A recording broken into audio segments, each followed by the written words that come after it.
Welcome, everybody, to another episode of Unleashed, the fastest hour on the internet, I promise. In today's episode, we're discussing how most businesses are setting themselves up to be average without even realizing it, and how there's an empirically proven set of practices called positive leadership that can help any company move past ordinary success to achieve spectacular results.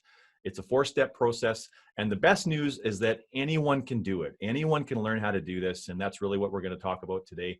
I'm your host, Jeff Tetz, the CEO of Results, where we believe poor execution is the number one reason businesses underachieve.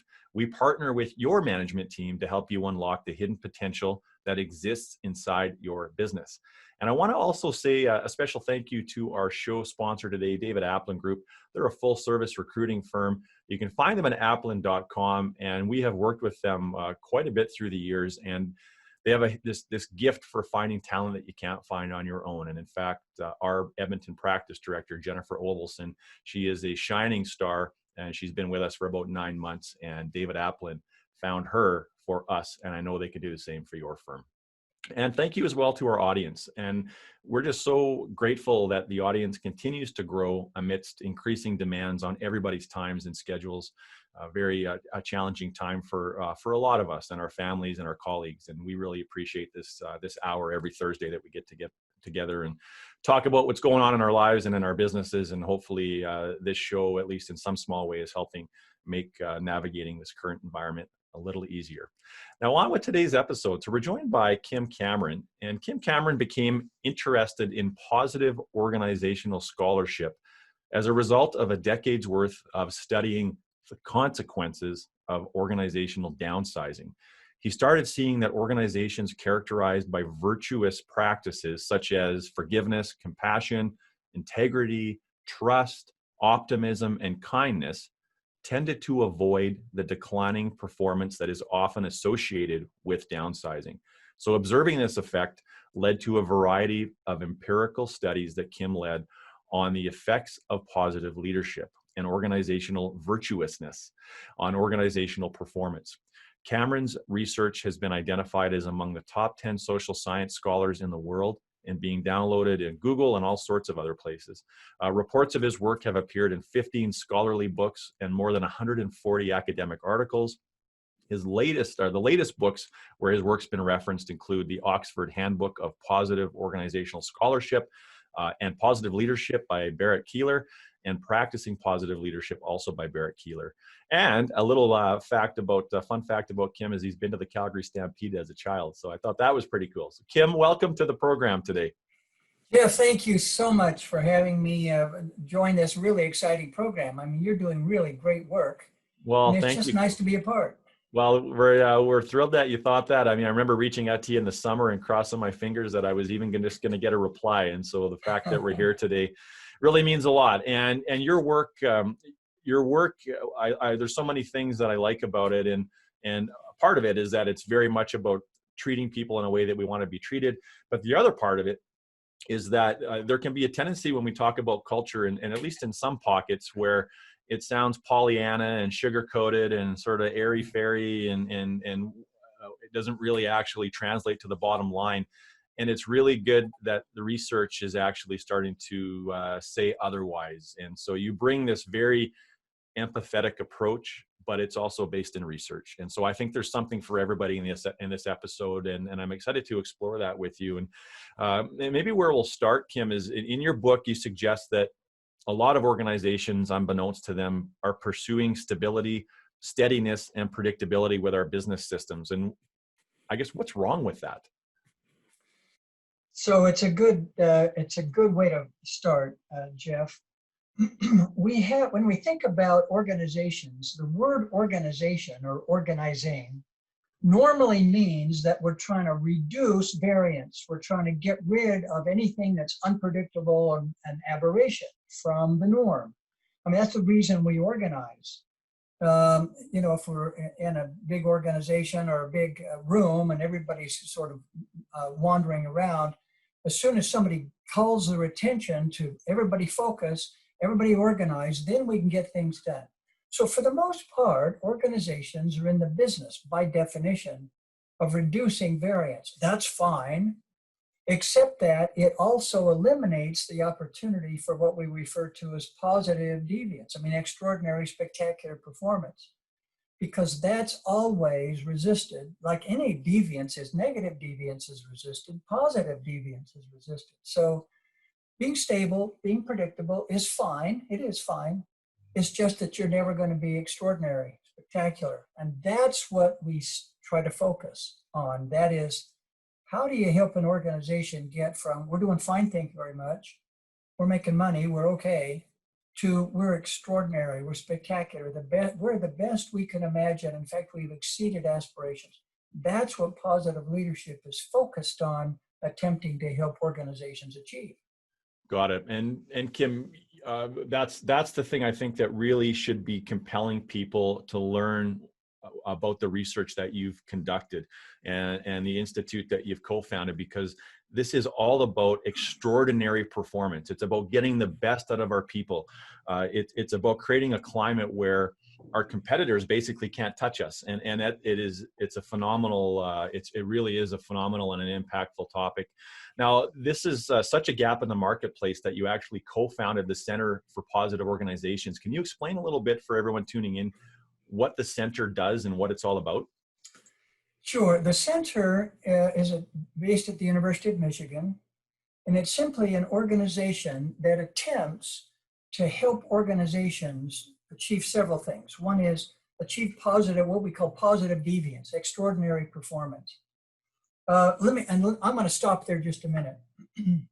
See, almost all research focuses on what we refer to as problems or deficit gaps. I mean, think of a continuum. On the left-hand side, anchored by negative deviance, problems, difficulties. On the right-hand side, anchored by spectacular, extraordinary, positive deviance. And in the middle is normal, absent deviance. Okay, 90% of medical research focuses on the gap between the left-hand side and the middle. That is, on the left-hand side is illness, got heart disease, got the flu, got COVID. 90% of research is going to try to get you to the middle, absent illness.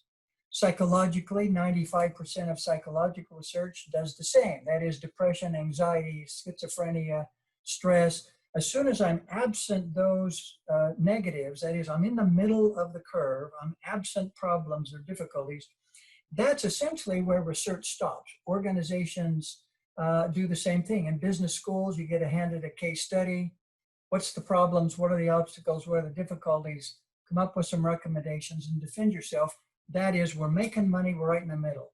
Very little attention is spent on the right-hand side. How do you get to be spectacular, extraordinary? Physically, it would be Olympic fitness levels, the ability to do 400 push-ups. Psychologically, a state of flow. Organizationally, extraordinary, spectacular performance. That's where we focus because it gets so little attention. Got it.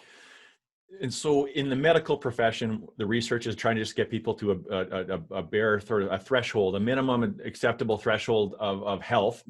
Yep. Is it the same in business? Like is business research largely focused on the same thing? Same thing. That is, on the left, I'm thinking of that deviance continuum again. On the left-hand side, we're not making money, ethical problems, customers aren't satisfied, lots of complaints. As soon as we're in the middle, we're profitable. Yeah. We got market share. We're strategically positioned. We're satisfying our customers and so on. How do you go from there to, holy cow, we are not only, for example, ethical or virtuous. We're not only satisfying customers, we have lifelong loyalty. Even if they have options, they don't choose somebody else, they choose us. Instead of profitability, we're to the point where we can actually be generous and altruistic. The world can change because what we're doing financially, and so on. That is, it's way different than, okay, we're doing fine, thank you very much. Yeah, that's great. So we're not just talking about surviving today. We're actually really talking about the tools and the principles, the habits and the behaviors that will take our organizations to a thriving destination. Okay. Exactly. And so you've been able to distill this down into a fairly straightforward set of principles. But and you define that as positive leadership. So Kim, can you clarify, like, what is positive leadership? Yeah, it's a good, it's a good question, and I wish there was actually a really precise answer, because positive leadership can be identified as a set of behaviors, and sometimes we refer to those behaviors as virtuous behaviors. I mean, articulating and institutionalizing in the organization gratitude and generosity and integrity and forgiveness and compassion and so on. That's one way to think about positive leaders. Another is positive leaders are people who have an affirmative bias. They tend to look at the positive as opposed to the negative. Just before we were starting, we talked about this really interesting research that illustrates that point. So if an authority figure, somebody you know, tells you that if you don't make a change in your life, you're going to die. You will not make it till next summer. You got to change or you'll be dead. Question is, what percent of people, given those conditions, you know that this person's an expert, what percent of those people will make the change? Answer, 11%, 1 out of 9. That is, a cardiovascular specialist, a heart specialist says, you got to stop smoking, you got to exercise, you got to change your diet, or you will not last till summer. 11% will change. However, if you change that and say, instead of saying you're going to die, watch out. If instead you say, look, I want to help you walk down the aisle with your son when he gets married. I want to help you see your son graduate from high school. I want to have your daughter, I want to have you see your daughter, excel in her college program. I want to help you see something spectacular. Then I get 60% that will change. I'm still not 100. People would rather die than change. But if I change it to a positive, I get 6 times more people who will actually follow through and make the change in their lives. So so affirmative bias means leaders are attempting to get the organization to focus on attractions, moving forward, making a difference, as opposed to just avoiding problems or solving problems, or maybe in addition to solving problems. Yeah, that's disconcerting. I would have guessed higher than 11%. I was thinking 40 or 50% maybe. I'd be curious what the audience thought about that too. Now, you even say that positive leadership can have a big impact in environments that are really struggling, and I think that's a very applicable example right now. I mean, businesses are challenged all of the time, but more businesses are challenged right now, given some economic factors that might be regionally located, and then of course the global impact of pandemic. And so you talk about an example in a hospital that was experiencing downsizing and hemorrhaging millions of dollars and having to cut costs, and they were able to apply this to get on the top 100 best places to work. And I thought that was an example that seemed too good to be true, Kim. Maybe let's talk about that a little bit. So this hospital is in an interesting market. It's in Connecticut. The Yale New Haven Hospital is the 800-pound gorilla. I mean, if you're going to have a baby, if you got a problem, you're probably going to go Yale New Haven. They're located in Derby, Connecticut. So this little town, and the question is, well, how would that hospital stay in business and make money? Well, there's a guy who was the director of operations. His name is Pat Charmel, who was probably the best leader in the organization, but the CEO and the president ended up firing Pat Charmel. The employees went berserk. I mean, they protested, they wrote letters, all kinds of things. You got to hire back Pat Charmel. He was our best leader. The board of directors didn't respond. So the whole set of employees actually crashed the board meeting, walked in unannounced, demanding that they hire back Pat Charmel. And they said, by the way, since the CEO and the president were the ones that fired him, you ought to get rid of them instead. The board caved in and did that very thing. Hired back Pat Charmel, gave him the title of CEO and president. Now, the trouble is that one of the first things Pat did was to do a survey of patients, of customers. And as it turns out, the worst rating in the entire area was, in terms of the preferred hospital to which these people would go, was his hospital, called Griffin Hospital. it received the bottom scores. We would avoid Griffin at all costs. And particularly, they had low scores in the OBGYN department. That is, if we're going to have a baby, we're not coming to you. So he decided, all right, we got to get serious about changing this place. And they did all kinds of interesting, innovative things. Number one is he had to do some downsizing. I mean, there's a whole story about that. But he was absolutely honest, straightforward, compassionate. I mean, there was all kinds of forgiving, generous, loving kinds of activities that were being done, including, for example, in the OBGYN ward, he got queen-size beds for mothers to sleep in so that when their husband was there, he could be in bed with them as opposed to in a chair waiting for the baby to be born. Jacuzzis, that was the first time anybody ever put jacuzzis in a hospital room for pregnant women who were getting ready to deliver, and all kinds of interesting things. Well, many practices. The result of that was not only in the Fortune Best 100 companies to work for 10 consecutive years, no hospital has ever achieved that kind of result. They got an award for the top 1% winner of the Healthcare Alliance Award. They were identified as the Distinguished Hospital for Clinical Excellence. They were honored as for a Distinctive Leadership Award. They won a Platinum Innovation Prize. I mean, you could argue this is among the best hospitals in the country. I mean, it's this little hospital in Derby, Connecticut.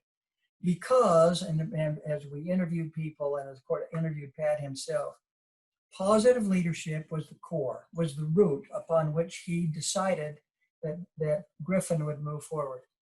And it was a pretty spectacular outcome. Now, you might say, okay, hospitals, I mean, you know, people are caring for each other. That's kind of what their business is. But as it turns out, many other stories, one of the most dramatic is in financial services. I mean, in financial services, you got one goal: show me the money. Well, as it turns out, Prudential Financial is the example.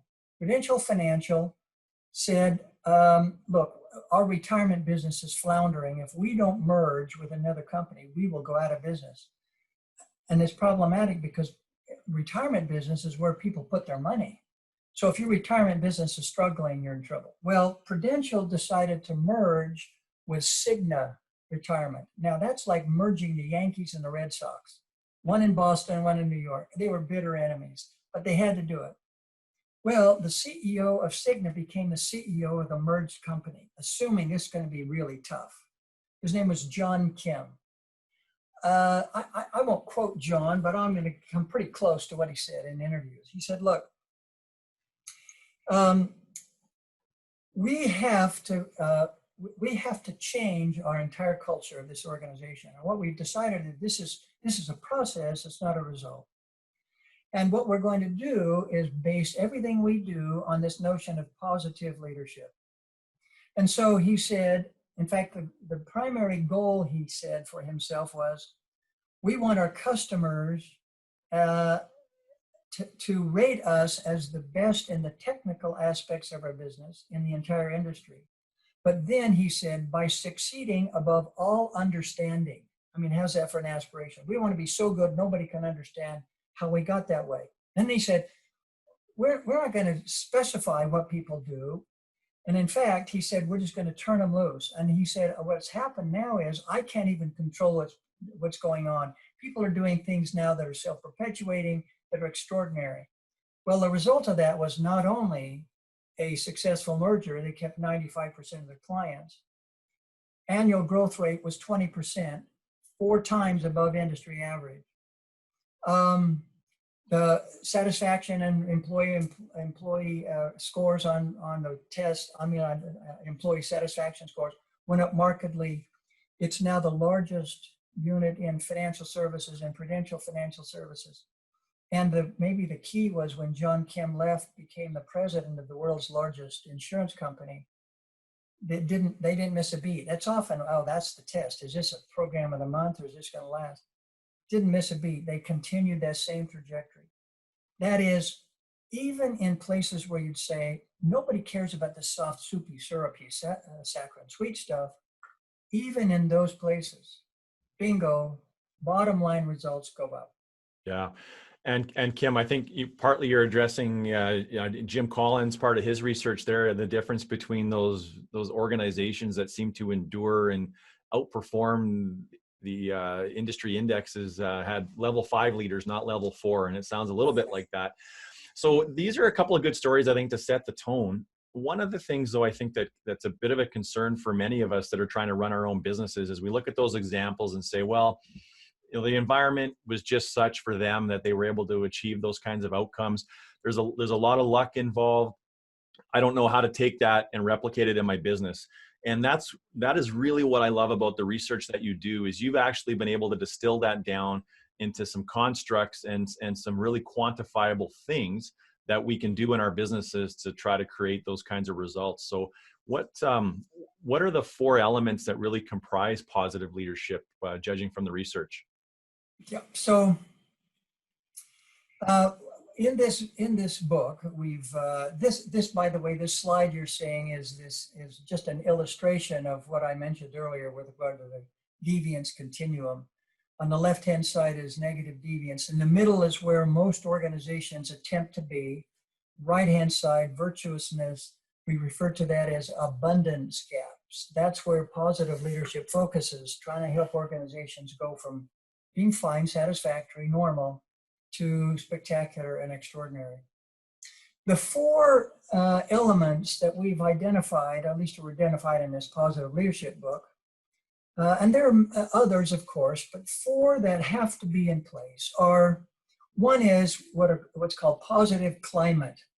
There has to be essentially more positive energy displayed than negative energy. There has to be more people who have positive emotions, feeling good about their organization than not. So there's a lot of ways to think about creating a positive environment. And in the book, we talk about institutionalizing in an organization gratitude practices and compassion practices and forgiveness and integrity and so on. So that's one. A second has to do, and no surprise, these are not surprising at all, these 4. Second one, it has to do with positive relationships. That is, how do you create relationships where that other people flourish as a result of being together? And there's a whole bunch of work, of course, on positive relationships. Anyway, that's another one. A third has to do with positive communication. How do you send messages? Especially, how do you deliver negative feedback or corrective feedback, or at least not positive feedback, in a way that builds a relationship as opposed to destroys or inhibits a relationship? See, most of the time when you give negative feedback, one of 2 things will happen. Either one, defensiveness, people feel attacked, or what's called disconfirmation. They'll feel worthless. They'll feel, I must be terrible. And either one of those, the first one you fight and the other one you flight, Well, how do you overcome that? So that's positive communication. And the last one, or not the last one, but a 4th one is positive meaning, profound purpose. Is there something more important to what I'm doing than just my own paycheck, or just my own popularity, or just my own title? So meaningfulness is the 4th. So those 4 things, and if you put those in a formula, there would be a multiplication sign between each element.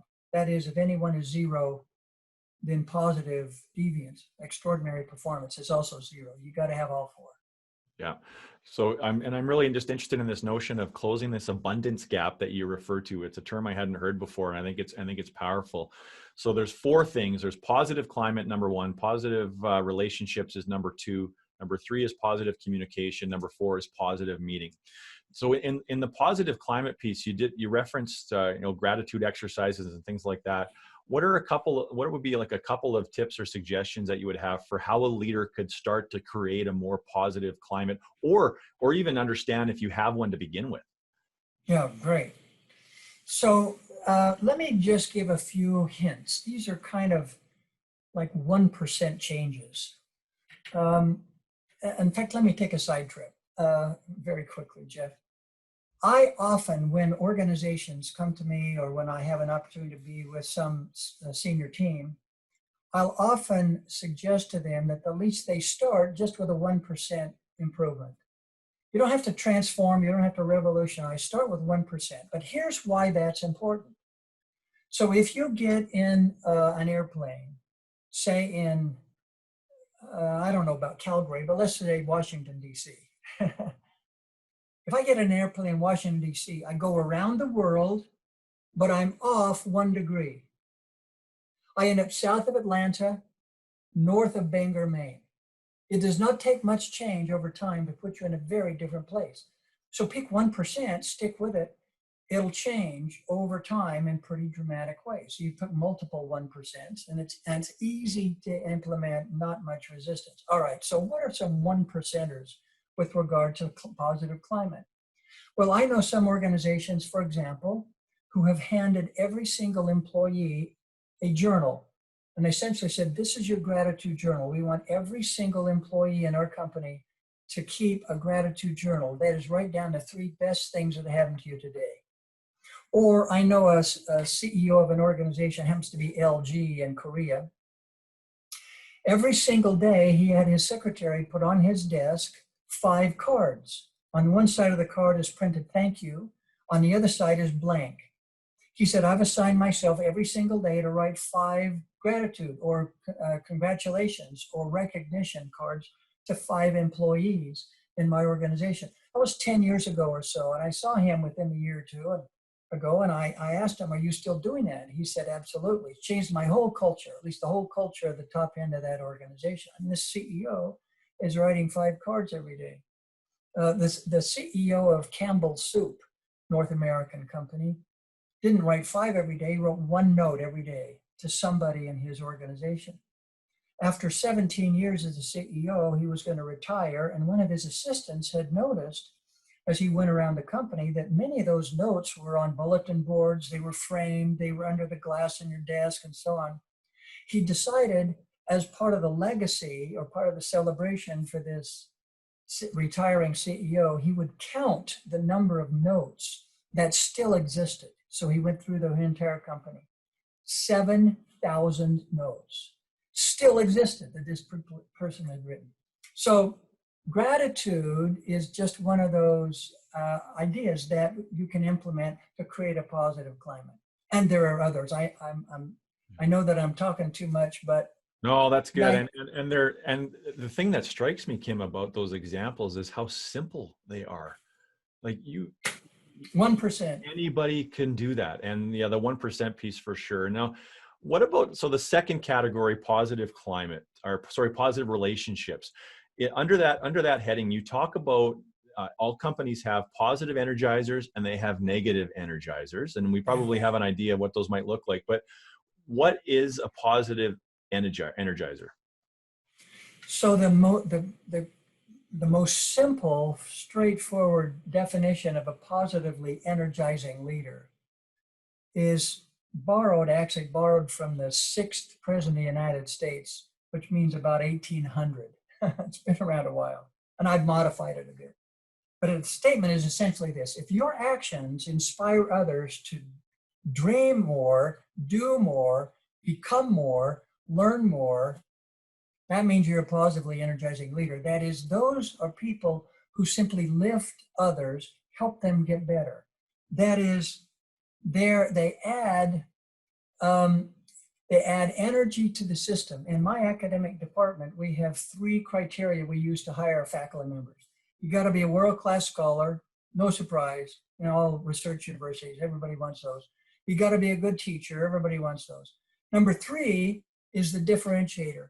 You have to be a net positive energizer. You have to add more positive energy to the system than you extract, which means we don't hire self-aggrandizing curmudgeons, people who only care about getting credit, want to make sure they're on the top of the list. Those people don't come here. So I have 15 faculty members helping me get better every day. That's a positive, among other things, it's a positively energizing leader. And in the organizations that you have researched and come across that are able to achieve this level of exceptional performance over a long period of time, is there a number, like, is there a percentage of positive energizers that an organization needs to have to achieve that type of success? That's a good question. Some of the research we've done is research on what we refer to as density. Now, what does that mean? So one of the ways you measure positive energy and the extent to which you have it is you simply ask every single person. For example, let's take a top management team. And I had a CEO of a big company come to me and say, I want to know the extent to which I have positive energizers in my top 40.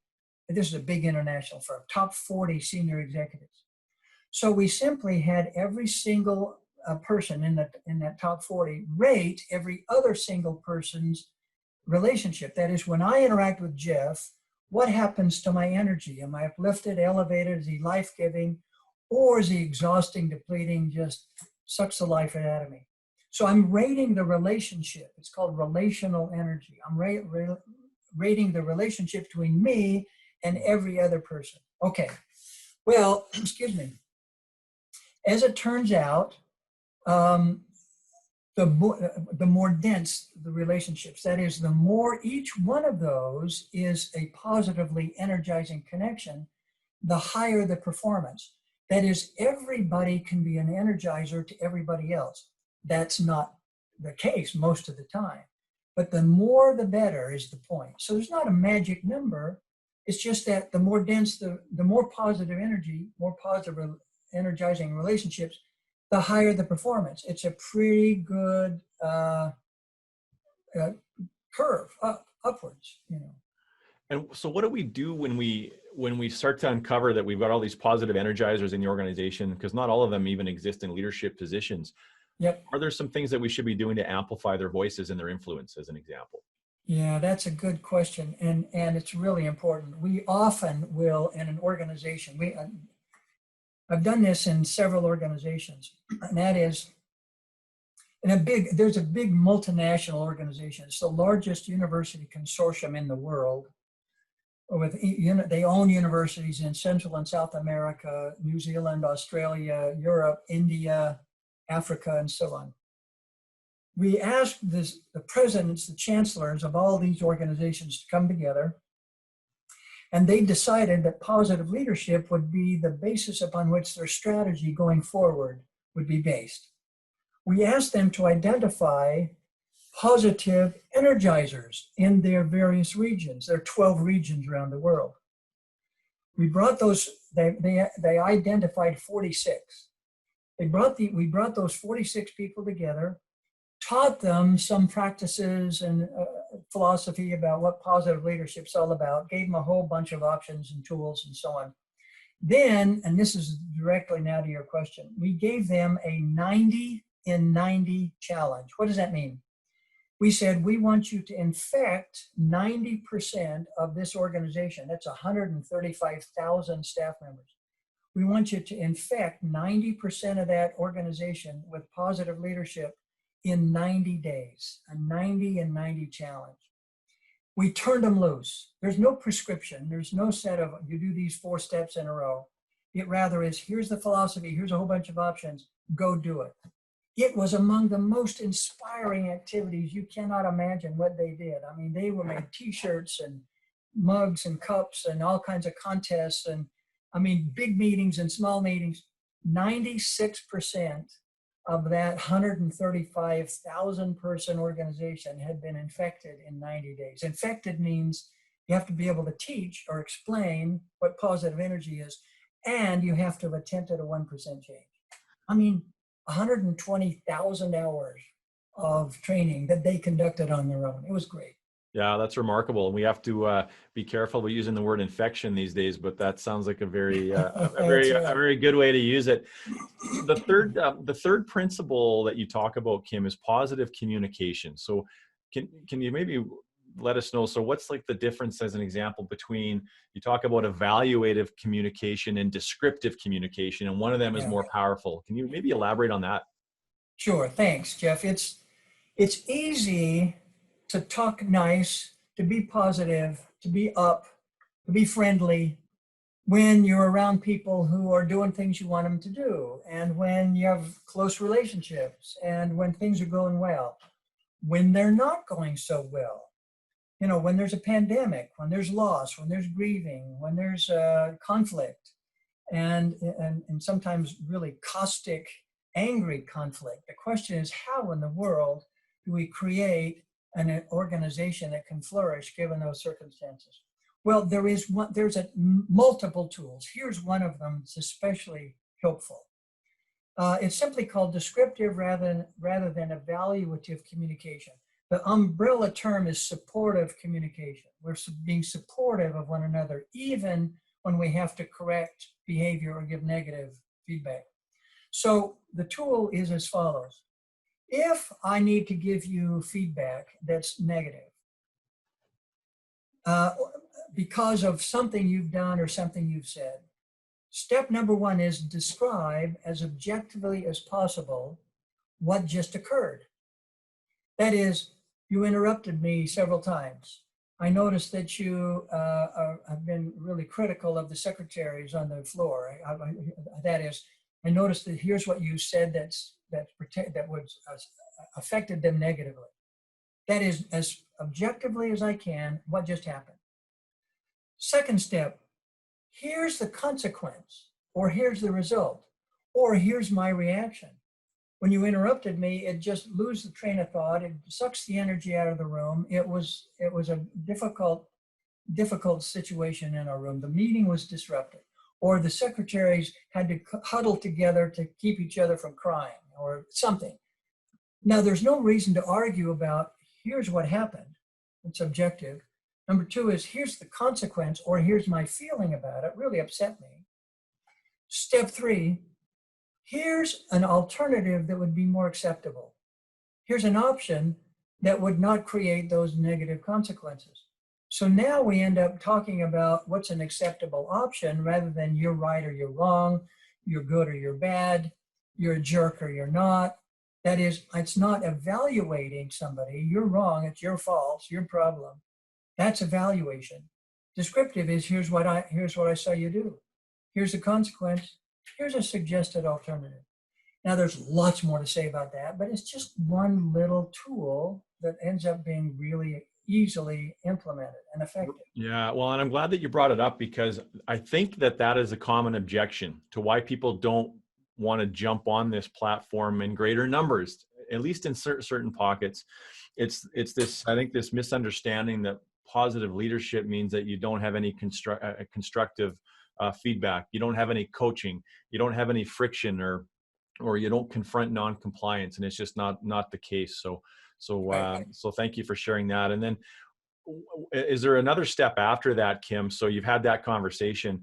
How do you follow up and ensure there's some accountability in a positive organization for change? And that's crucial. Accountability is always an extraordinarily important outcome in making any kind of change.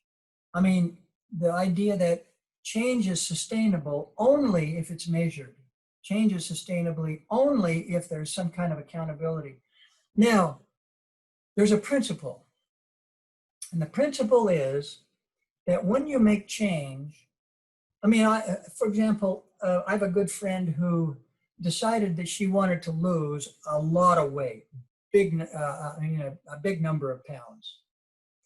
Had I simply said to her, go for it, girl, I'm really on your side, let me know if you need some help, the probability she'd lost that much weight was very low. So after I identify what the change is, what the goal is, there's got to be a second step, which is identify very specific, sort of 1% small wins, small action steps. For her, there were probably 20 of those. You can't shop before dinner. You can't shop without a menu. You can't carry any more than $1 in your purse because you can take the bus to work. You can't buy a McDonald's hamburger. I guess you can, but not enough money to do anything with. Somebody called her up every morning at 7 o'clock, showed up and they exercised for half an hour, excuse me, and so on. A whole bunch of small little incremental steps. So at the end of the day, I've succeeded, I've succeeded, I've succeeded. But then here's the key, and it's directly to your point. Everybody is an expert at figuring out ways why I don't have to really change. I'm too tired today, I'm sick, I'm not feeling really well, I stayed up too late last night. I don't think I'll do though, I'm not gonna exercise today or something. So the third principle is accountability. You gotta maintain accountability. And the principle is, it has to be more difficult to fail than to succeed. Now, what does that mean? For her, she went to her boss and she said, look, here's my goal. I'm going to lose a certain amount of weight by the end of the year. If I haven't lost a certain amount of weight 3 months from now, cut my salary 10%. If I haven't lost a certain amount of weight 6 months from now, cut my salary 20%. If I haven't lost the total amount of weight at the end of the year, cut my salary 50%. He said, are you serious? She said, I'm absolutely serious. He said, okay, we redid the contract. I mean, more expensive to fail than to succeed. And multiple, I mean, probably had 10 of those. And so on. In other words, without accountability, you're just going to spin. You're not going to get it done. So have those tough conversations in a timely fashion, and definitely have an accountability rhythm. And the fourth principle is positive meaning, Kim, that you reference. And I think that a lot of us, and especially the leaders that we hang out with predominantly, understand this notion that people do better work when they can connect it to a deeper meaning. It's not just about themselves. But there are some other pieces in your research that you've uncovered that I thought were very, very interesting. And one of the things that you talk about in your book under positive meaning is the difference between contribution goals and self-interest goals, and how most companies focus on self-interest goals, and we're sort of shooting ourselves in the foot without knowing it. So what's the difference, and why are contribution goals so much more impactful? Yeah.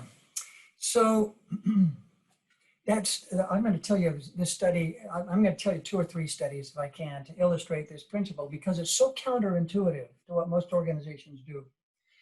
So I have a colleague who in the psychology department here did the following study. She took entering freshmen at the University of Michigan, asked them to identify their goals for the year. Some people, she divided the goals into 2 types. One type was called achievement goals. I want to get good grades, I want a girlfriend, I want to make the team. The other kind of goal was called contribution goals. I want to make a difference. I want to have something get better because of what I've done. Everybody has both kinds of goals, but some are dominated by one, some are dominated by the other. So she put people in 2 groups, depending on which one was dominant. And then the study was she followed these students for 1 year, measuring things like what their grade point average was, what their test scores were at the end of each semester, cognitive factors, how well they got along with the roommates, how many times they made a club office or something, social factors, how many minor physiological symptoms they experienced, got the flu, got headache, got cramps, missed class. On every single dimension, contribution goals were far more predictive of success than were achievement goals. That is, what they contributed to others were more important than what they got. That's sort of confirmed by a study of multiple sclerosis patients, half of whom were assigned to receive a phone call every week, having somebody express love, support, and concern for them. The other half of these people were assigned to place a phone call once a week to somebody else expressing love, support, and concern to them. 2 years later, they measured physical activity, well-being, self-efficacy, hope, depression, other factors. 8-fold difference in the result. Those people who placed the phone call were 8 times healthier than those people who received the phone call. And there are multiple studies. Those are only 2 of maybe 8 or 9 that I've got in my head. That is, what happens is contributing to the benefit of somebody else will redound to your benefit without expecting a return. See, you don't have to be kind to somebody in order to get a return. In fact, if I'm kind only to get a return, it's not kindness, it's manipulation. So doing something for somebody else elevates the outcomes that you want. Yeah, and that was a bit of a shift for me, because I think a lot of leaders, myself included, focus a lot on recognition, thinking that as we recognize people, that will prop up the culture and make sure people understand how valued they are, and that again will lead to good outcomes for everybody involved. And so this notion that contribution is more predictive of success than recognition. I think that's pretty profound. Kim, you also reference a lot of different tools in your book, and one of those tools is what we call the reflected best self exercise. And I won't get into that one too much today, but I do want to tell you that for one of our colleagues' birthdays in February, we gifted her the reflected best self exercise. And for those of you hearing about it for the first time, it's basically an exercise where people that know you really well, personally and professionally, have to tell stories in a survey of when they saw you at your best. And then Kim's team compiles those results and puts it into a report that you can then read and get a really good depiction of how other people view you when they think you're at your best. And so we had a colleague that just completed it yesterday. She read through the report and she sent us the most incredible email last night thanking us for this gift. And you created it, but it left her feeling so appreciated, so confident, and felt like she was in her sweet spot and that she's found her life's meaning. And that was just from a simple survey. And so it's powerful. And so I highly recommend that people look that up on your website and take a look at that. I know it's going in the notes right now. The other tool that you talk about, which I think is going to force people to look at their calendars and see if they've got time to do this, but you call it the PMI, the personal management interview, and you suggest that we should be getting together with our key employees once a month. Can you talk about that exercise really quickly? Because I want people to understand what that is. You bet. A PMI, personal management interview process, it's not, that title may not be great, is not performance appraisal. It's not end of the year evaluation. It's not any of those. It supplements that kind of thing. Yeah. So it ends up being, excuse me, a developmental kind of an activity where the major goals of this developmental activity are continuous improvement. That is, I meet, and I've done this now for the last 35 or 40 years. We have research that suggests that performance goes up again markedly. But the goals are, number one is there has to be the needle has to move. As a result of our meeting, our performance will go up, yours and mine. Yeah. An opportunity to identify accountability. What are we accountable for? How do we do? It's a mechanism to foster that. It's an opportunity to create more psychological safety. That is, here's what your performance expectations are, but I want you to know that you got as much latitude and much room as you need to succeed. We're not going to come down hard on you as a result of this, as a result of having you do experiments and so on. It's a mechanism that's not easily described in 2 minutes, but it's a mechanism to help other people flourish. It's just one more positive leadership tool that people can use to help their entire organization get better. Yeah, and it's a good tool, and it's outlined very, very clearly and thoroughly in your book, which I highly recommend. Now, we are giving away copies of your book at the end of the show. We are also making available, you have a predictive indicator that that leaders can fill out that's going to show how likely their company is to move past the average and mediocrity and status quo area into moving into filling that abundance gap. And so thank you for making that available, Kim, for people that have tuned in today. That's in the bonus material. And the biggest complaint that I get from leaders is they don't have time to do all this stuff. And I think when you really take a hard look at some of these tools, like the monthly check-in with your key employees, the time that it saves you is greater than the time that it takes you if you do it properly. But you have to commit to this change. You have to believe there's a better way, and it's not easy. I recognize that, but thank you for sharing that tool. Thank you for sharing that tool. It certainly is kind of a stool, I guess. It's a step up in our leadership capabilities, so that's fair. Now, we talked, Kim, about how do you get started then? So you've talked about these 4 principles of positive leadership, and there's a lot there. Now, if I'm tuning in today, I think the thing I want to know most is what can I do in the next 30 days to just take a 1% step? And so what are a few things that people tuning into this episode could do as a result of what they're learning here from you? So I'll mention 3. One is there are a lot of gratitude practices. There's a whole bunch of research that says writing a gratitude letter to somebody, even if you don't mail it, has a big impact on heart rhythms, brain rhythms, all kinds of physiological activities, not to mention organization. So a bunch of gratitude practices. contribution practices, that is making a difference to somebody else. I'll tell this really quick story about this executive who has a little daughter, 5 or 6 or so years old, who hated going to school. She'd hang onto her mom's leg and, "Mommy, I don't want to go." And it just ripping the heart right out of her mom. But her mom had to drop her off. So she went to the teacher, and the teacher said, "Well, look, why don't you ask her to tell you the best thing that happened today in school?" So the mother thought, well, that would be better, So little girl came home. She asked her the best thing. And it kind of worked, but it was not really a big deal. So the mother changed the question. She said, "What's the best thing you did for somebody today?" This little girl just got excited about that. Every day her mother would say, "Tell me the best thing that you did for somebody today." It was a big deal for her, but the payoff was they went to Disney World. They went in the restroom. There was a cleaning lady in the restroom.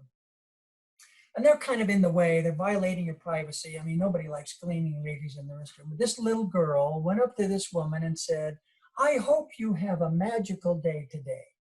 This woman started to cry. She said, "I've worked here for 14 years. Nobody has ever said to me, 'I hope you have a magical day.'" And this mom said that was the key. Just making a contribution. This changed this this little girl's whole life. So that's another. And then there are a bunch of positive energy practices. We talked a little bit about that, but without going into detail. One of them is simply to be an energizer. And one of the ways to do that, this is airport bookstore advice, but one of the ways to do that is to simply smile. My wife was told when she was a teenager, in repose, you look angry. So you got to think about changing the facial expression on your face. Just look pleasant. I mean, that's so simple, but it actually is important. Yeah, well, they are simple, Kim, very simple, but very powerful. And I want to thank you for joining us today. And the work that you're doing, again, is just having such an impact on the way that people view leadership, how they show up for people, the way that we build our organizations. And it's kind of reassuring to know that the simple things in life of just being kind to somebody and intentionally making somebody seen and heard and validated, and making sure that we're taking time to build those kind of relationships inside of our businesses actually does transcend to the bottom line. We can have it all. We literally can. And so I want to thank you for your research and for your generosity of time today. We're very grateful that you did join us. And as I said earlier, we are going to make some bonus materials available. And we're excited to announce that we have a new page on our website featuring Unleashed. All the episodes, all the blog posts summarizing those episodes, and you can find it on our website at unleashresults.com. Please stay connected with Cameron, and you can find him on LinkedIn, and he's active there, and he gets back to you in a timely fashion. And then if we didn't have time to get to some of your questions, or you have some additional thoughts about the show or today's episode, you can find us at info@unleashresults.com. And in terms of the bonus material, we are giving away copies of Kim's book. So if you click continue and go into the bonus area afterwards and provide us with your thoughts on the show as well, you will be entered into that draw automatically to win a copy of Kim's book. And we are making that survey available as well. So he has a predictive indicator that's going to tell you whether your company is headed for mediocrity or worse, or you're headed for the right side of that curve and filling that abundance gap to extraordinary performance with an extraordinary culture. And Kim is making that predictive index available at no cost today. So we'll make sure we get that administered to you in a timely fashion.